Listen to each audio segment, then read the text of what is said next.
I arrested a spiritual healer. Then my life started collapsing. True story.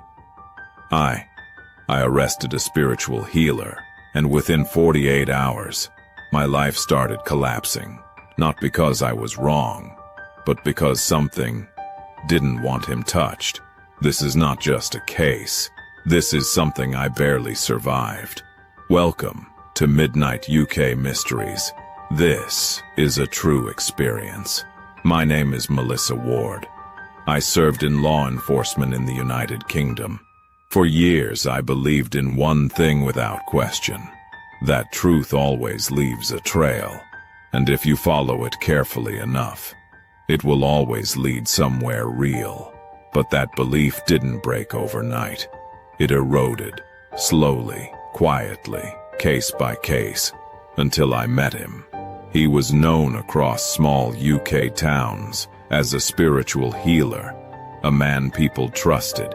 He held gatherings in rented halls, old buildings, and quiet community centers. Rooms full of people searching for answers, for healing, for hope, and he gave it to them. Or at least, that's what it looked like. But the complaints told a different story. Women came forward, not all at once, one by one, afraid, shaking. Some said he touched them under the excuse of spiritual cleansing. Others said he knew things about them, things they had never told anyone, and somehow used that knowledge to control them. At first, I treated it like any other case. Manipulation, psychological control, nothing unusual, but something didn't fit. The way they spoke wasn't normal fear.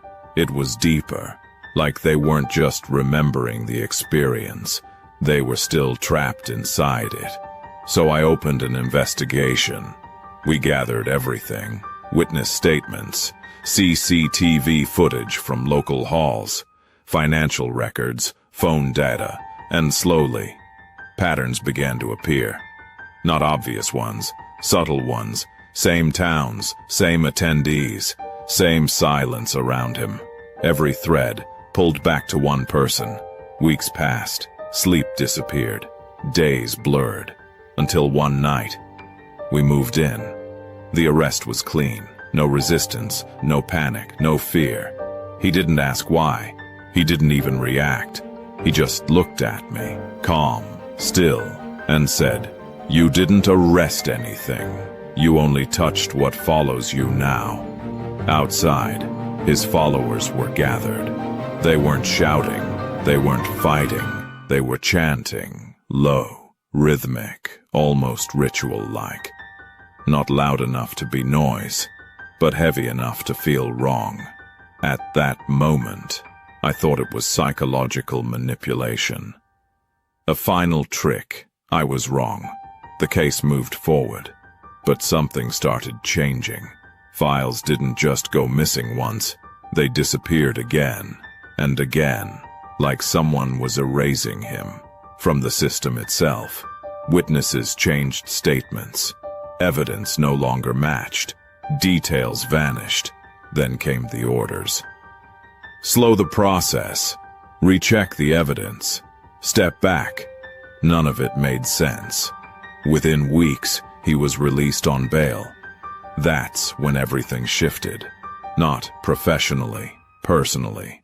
At night, I started hearing footsteps outside my home. Always the same sound. Soft, patient, waiting. Every time I checked, there was nothing there.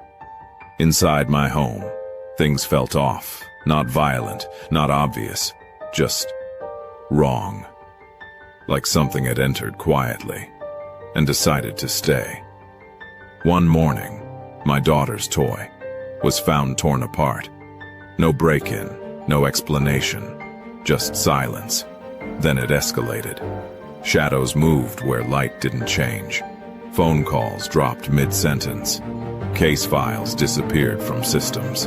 And then, new files appeared. Against me. Misconduct, corruption, internal review. people I trusted for years, stopped speaking to me. One of them finally said, "Maybe you should let this go." At home, my husband became distant, not angry, not cruel, just uncertain. One night he asked, "Is any of this real?" And I realized something terrifying. I didn't have an answer anymore, because what I was experiencing didn't follow logic anymore. One evening, I was alone, complete silence. A candle beside me fell. No wind, no movement, it just fell. Flames caught my sleeve for a second. I pulled back and put it out, and in the smoke, for just a moment, I thought I saw his face, or maybe my mind was breaking under pressure. I still don't know, but from that moment, everything became clear. This was no longer just a case. It felt like something was unraveling my life. Quietly, deliberately, thread by thread, I lost my position, my reputation, my identity inside the system. Everything I built started collapsing, but I didn't stop. Because if I walked away, then whatever this was would win.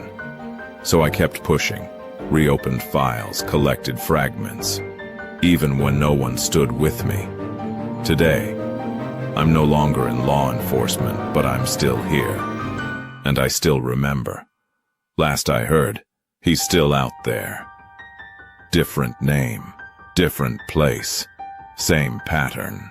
People still trust him, still follow him. Maybe they don't see it, or maybe they're already inside it.